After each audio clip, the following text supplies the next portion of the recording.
कि एक एक ईंट इकट्ठा कर रहे हो, यही आपके मकान की नींव है।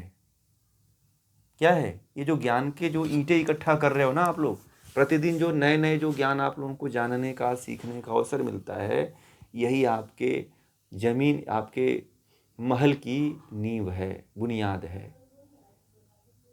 इस बुनियाद को जिसने भी बना लिया, इस बुनियाद को जिसने भी स्थापित कर लिया, उसके फिर तो महल बनेंगे, है कि नहीं?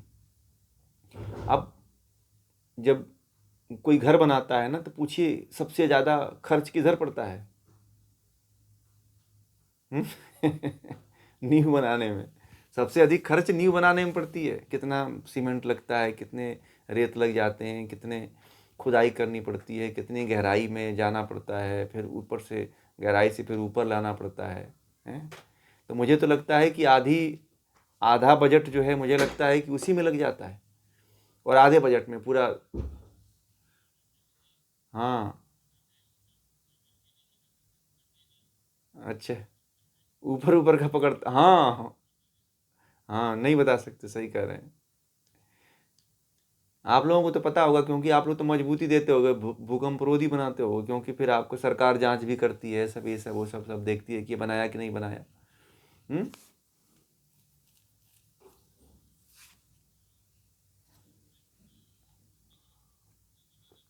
हम्म। मान लीजिए कि भूकंप आ गया, अगर आपने इस्तेमाल नहीं किया तो दोनों लोग जल जाएंगे। आजकल वही ना, पुल गिर गया, कुछ हो गया तो आजकल बड़े इंजीनियर ही पकड़े जाते हैं, कहाँ कहाँ कौन कौन मटेरियल डाला, उसमें कौन मैनेजर था, कौन क्या था। तो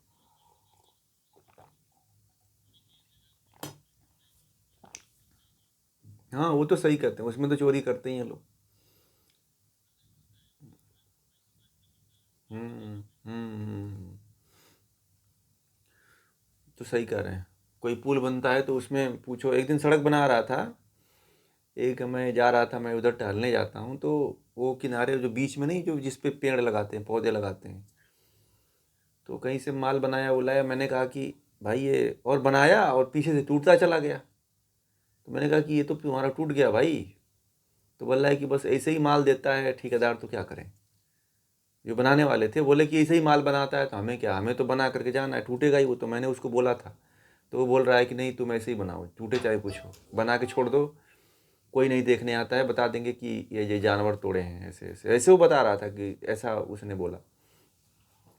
तो मटेरियल वो भी सरकार कुछ और देती है, कुछ और लोग करते हैं, तो यही होता है। इसीलिए जीवन में वास्तविक मटेरियल अपनाइए, वास्तविक मटेरियल, इसमें कोई मिलावट नहीं है, जैसे आपको है वैसी रूप में मिल रहा है। जीवन में बहुत तरह की मिलावटें हैं, परंतु ज्ञान में कोई मिलावट नहीं हो सकती है।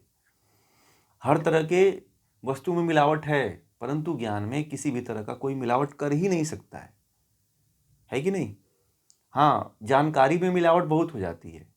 जैसे कोई जानकारी है, तो मैं तो आपको मूल बता रहा हूँ आप लोगों को। अब महर्षि पतंजलि के योग सूत्र में कोई क्या मिलावट कर सकता है? बताइए, कोई कर सकता है? कोई भी नहीं कर सकता है कि कोई महर्षि पतंजलि के ज्ञान में चलो हम इनके योग सूत्र में कोई मिलावट करके इधर उधर बता दें, नहीं कर सकता है भाई। दुनिया का कोई भी बड़ा से बड़ा विद्वान हो, चाहे कहीं भी आप पढ़ लो, आपको वही ज्ञान बताएगा जो मैं आपको बता रहा हूँ। वो किसी तरह का उसमें मिलावट थोड़ी होने वाली है। जो जैसा है वो वैसे ही प्रेजेंट करेगा उसको, ठीक है ना? तो इसलिए जो है, कभी भी जो है अपने भीतर इस तरह की भावना न रखें। और यह तो फिक्स है, यह तो बात तय है कि यदि आप जब तीव्र अभ्यास, तीव्र विवेक और तीव्र वैराग्य यदि इसी जन्म में आप लोगों ने बना दिया, तो मुक्त होने से दुनिया की कोई ताकत नहीं रोक सकती है। अब ये आप पे तय करता है कि क्या आप लोग जो है तीव्र वैराग्य और तीव्र अभ्यास और तीव्र विवेक बना रहे हो कि नहीं बना रहे हो। ये तो आने वाला समय बताएगा कि कौन कहाँ तक पहुंचा, ठीक है ना? या हो सकता है कि इस जन्म में न पहुंच करके अगले जन्म में पहुंचो,